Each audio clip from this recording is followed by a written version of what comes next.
Yes, my name is Emil Dendalk. I am sort of in charge and the owner of the Toren private cellar.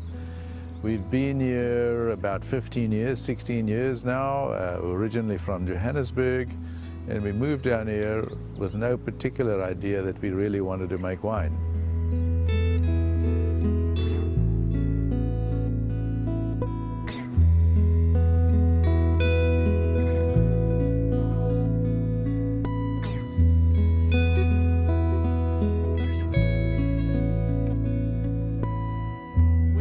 Bought just a section of 7 hectares in front of us here, and we really bought it because of the view. We thought it was magnificent, and I think it is.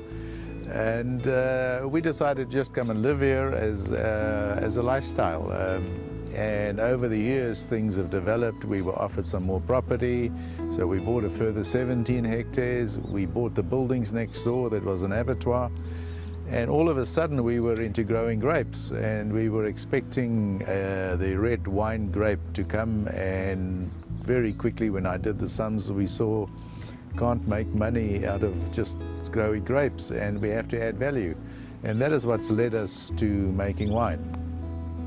And 6 years down the track we said, okay, we need to start making wine, and then what would we do? And we had no clue what we wanted to do. Until somebody came up with the idea of why don't you do a Bordeaux blend, and came up with the idea of this huge tower that we have in the middle of our cellar, the soft approach to growing grapes. And we then decided that yes, it would be a Bordeaux style blend, for the simple reason is that Bordeaux has been doing it very successfully for 300 years, and why would we reinvent the wheel? Let's just see what those 5 super varieties will do in this country.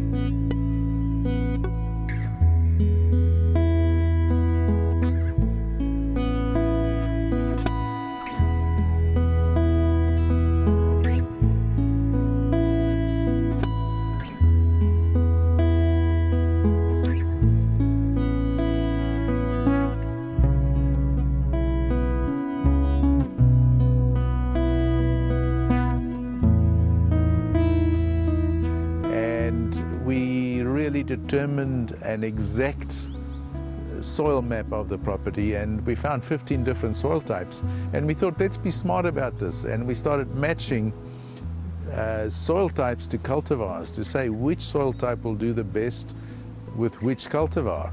And then we went a little step further and we said, why don't we start matching rootstocks to soil types to cultivars to get a really great combination between those two, to really get the best out of the soil, out of the rootstock, out of the cultivar, to give us some really great grapes. And then to take a little further, we decided to plant over 25 different clones over the 5 varieties. So we planted the 5 varieties: Cabernet Sauvignon, Cabernet Franc, Merlot, Malbec and Petit Verdot. And we then planted the vineyard to the wine. So there is, on the Fusion 5 vineyard, there is 60% Cabernet Sauvignon, there is 15% Merlot, 15% Cabernet Franc, there is just less than 2 hectares of Malbec and 1 hectare of Petit Verdot. So you can really call it a designer wine, because that's all we can do. We design the vineyards to the wine, and we actually growing that 5 varietal blend in our specific vineyard. And we did exactly the same with the Toren Z, which is the vineyard here behind me, with a couple of new twists in the latest technology of the vineyards.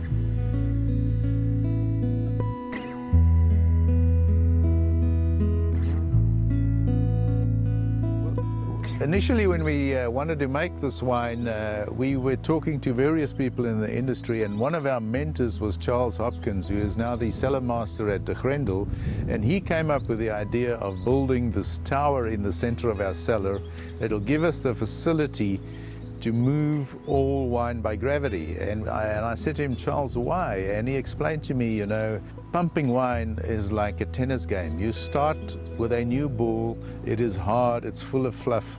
At the end of the game, the ball is flat, all the hair is gone, it's still a tennis ball. And the same happens in wine. So every time you're pumping a wine, you're damaging that wine. At the end of the period of all the pumping and all the oxygen that's coming, it's still wine, but is it as good as it was when we harvested the grapes. So our whole philosophy of making our wines developed from there.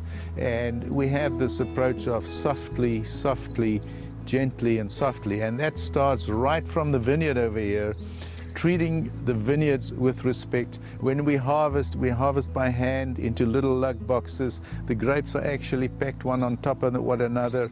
It is shipped out of the vineyard within half an hour of being cut. We only cut in the mornings between 6 o'clock and 9 o'clock to bring in the overnight cool temperatures. It's rushed straight into the cold room over there. The temperatures are then still kept cool at around 5 degrees Celsius. Prior to it being sorted, and it's hand sorted. The bunches are sorted, the single berries are sorted, and there are no pumps in the cellar, so the berries are actually taken into the cellar in a cradle which is hooked by a forklift, and full berries are actually poured into the fermenting tanks. So the whole idea is, as I said, softly, softly, gently, and that really reflects in the taste of the wine. When you taste the wine, you will taste the velvetness in the wines.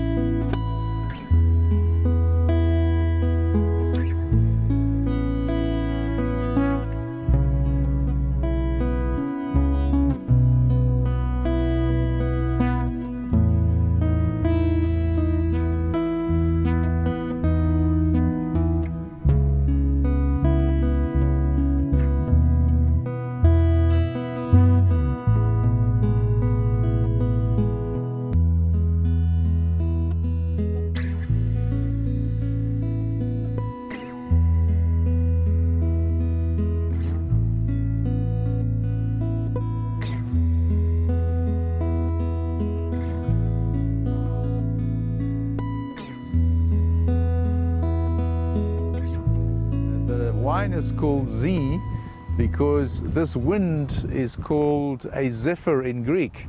And we decided that, hell, that is a nice name for our wine. But when we really analyzed it, someone said, you know that Z is an old Ford motor car. It didn't glide like the wind like it was supposed to. But Z was popping up everywhere, and we said, okay, not zephyr, and that's why we call the wine Z. So if we look here at planting densities as well, you might notice that these rows are a lot closer together, and we found that the optimum row width for us is 1.8 meters. Traditionally in this country, row widths were determined by the width of a tractor. And we said, no, we've got to do what is right for the grape. And the actual aspects to the sun, if the sun comes down and the canopy is fully developed, you will get some shade on the really hot parts of the days on the bunches, so that will stop a lot of sunburn. The planting density will also tend to give the plants more competition, so it battles to grow. And a grape is really a desert plant. It's got to struggle to grow to really give you all those flavors that you want in really great grapes.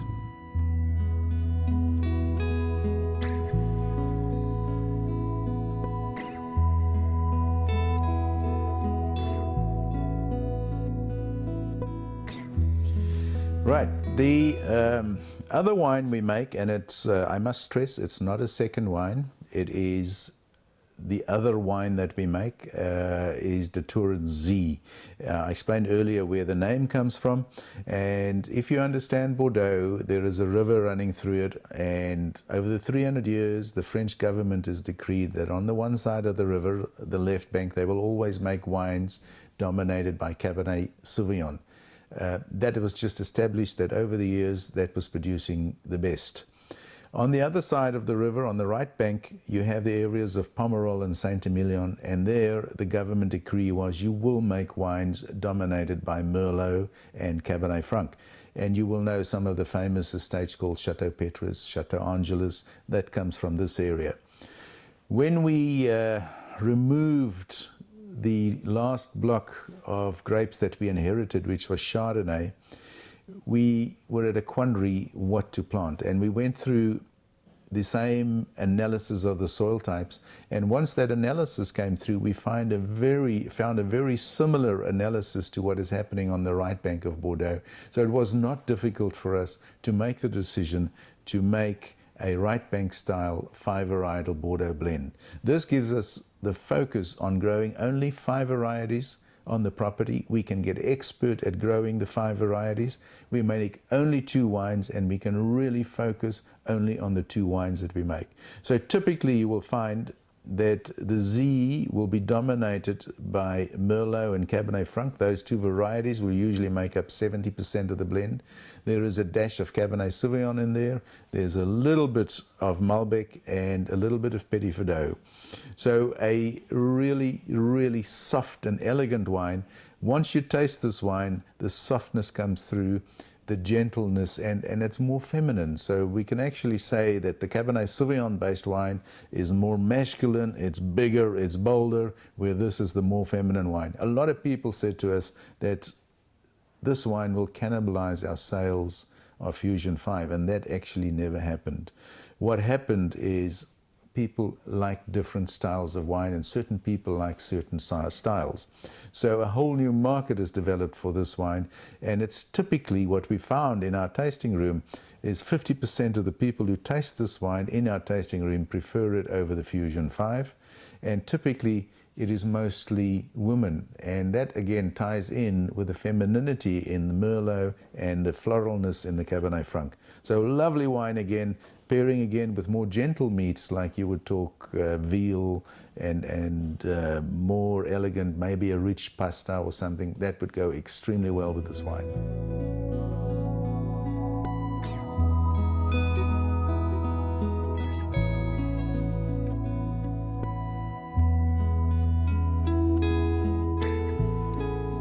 So the hallmarks of a really nice wine is to show great expression of fruit and yet not dominated by oak.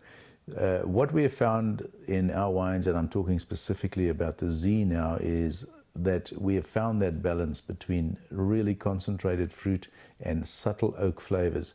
So once you nose this wine, you will pick up the flavors of the dark berries.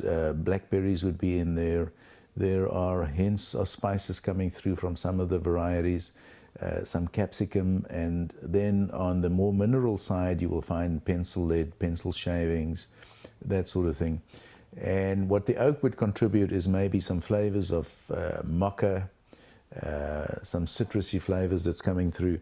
But this is all really conjecture, because every person has his own frame of mind of what he would taste in a wine.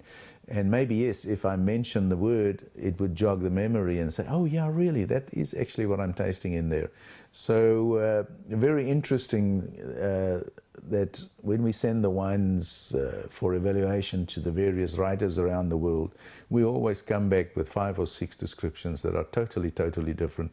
And you sometimes wonder, is it the same wine that's in the glass?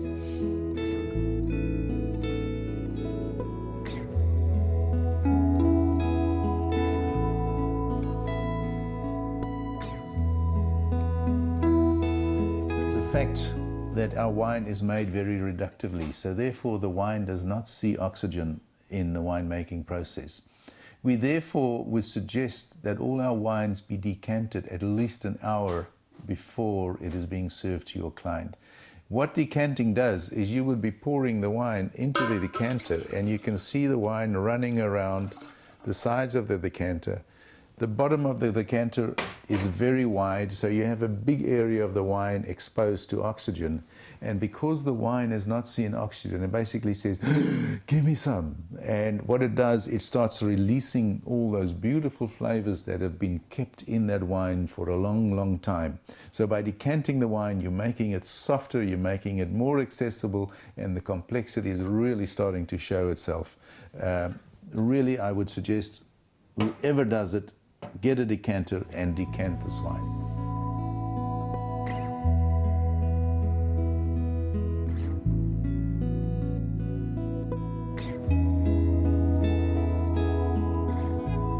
Our first wine, which was the Fusion 5 1999, was made totally blind. We did not know what to expect to come out of the barrels.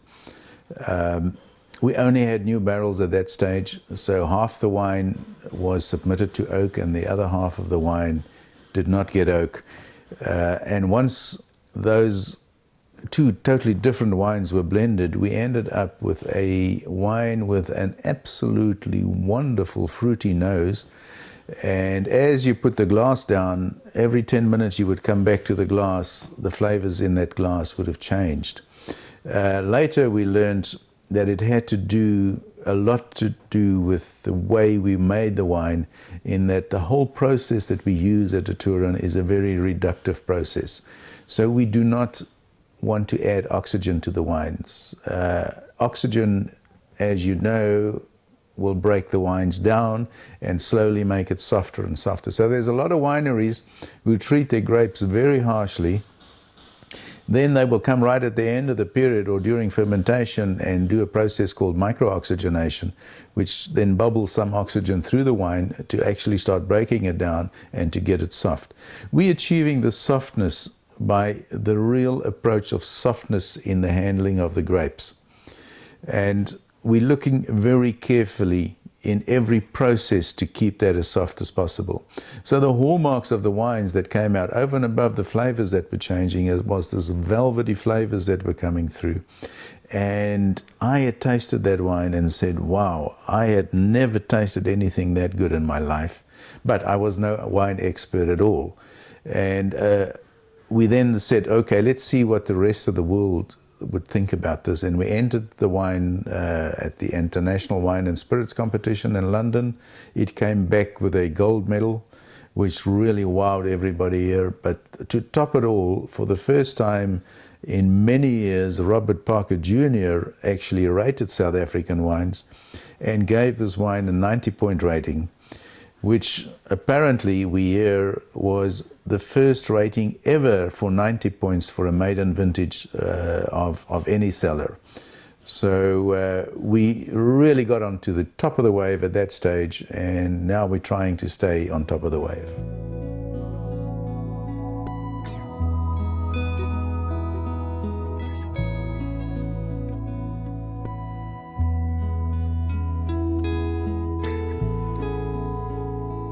Cabernet Franc, Merlot, Malbec, and Petit Verdot. These days in France, you see very little Petit Verdot, and Malbec has just about all disappeared.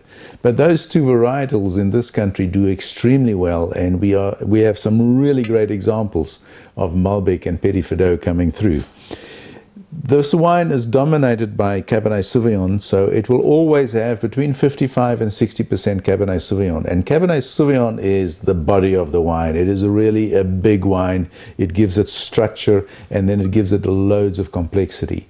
Now we're adding Merlot to that, and Merlot is soft and gentle, so it brings an element of softness and then lots of ripe fruit flavors that comes through from Merlot. Cabernet Franc, again, brings in spiciness, it brings in some flavors of cinnamon, some flowery flavors on the nose, so you can now start hearing as we talk how the complexity is built. Malbec is just opulent. It is a beautiful grape. The juices that come out is pitch black, and it gives those ripe mulberry flavors coming into the wine, and we're getting a lot of minerality. Petit Verdot is the monster. It is really the backbone. It really holds the wine together. And if you can imagine the backbone of something, and there is a fluid that flows in and sort of fills in all the little gaps and gets it totally smooth. That's what Petit Verdot will bring to this. It is a monster of a wine. You cannot use a lot of it in the blend because it very soon takes over the total flavor of the blend. A nice story is on our 99 vintage, we didn't have a clue of how much Petit Verdot to put in. So we analyzed what they were doing in Bordeaux, and there were some properties up to 7%. So we started at 7%, and the wine was just dominated by the Petit Verdot. And we worked down, eventually, when we got down to 3.8%, the wine did an absolute belly flop, and it was a totally different wine. And that just shows you the power of the Petit Verdot in there. So all in all, the building blocks from the vineyard, from this design of the vineyard, from the oak, and the 5 varieties, really ends up with a really great blend that talks to many parts in the mouth and will satisfy many, many palates.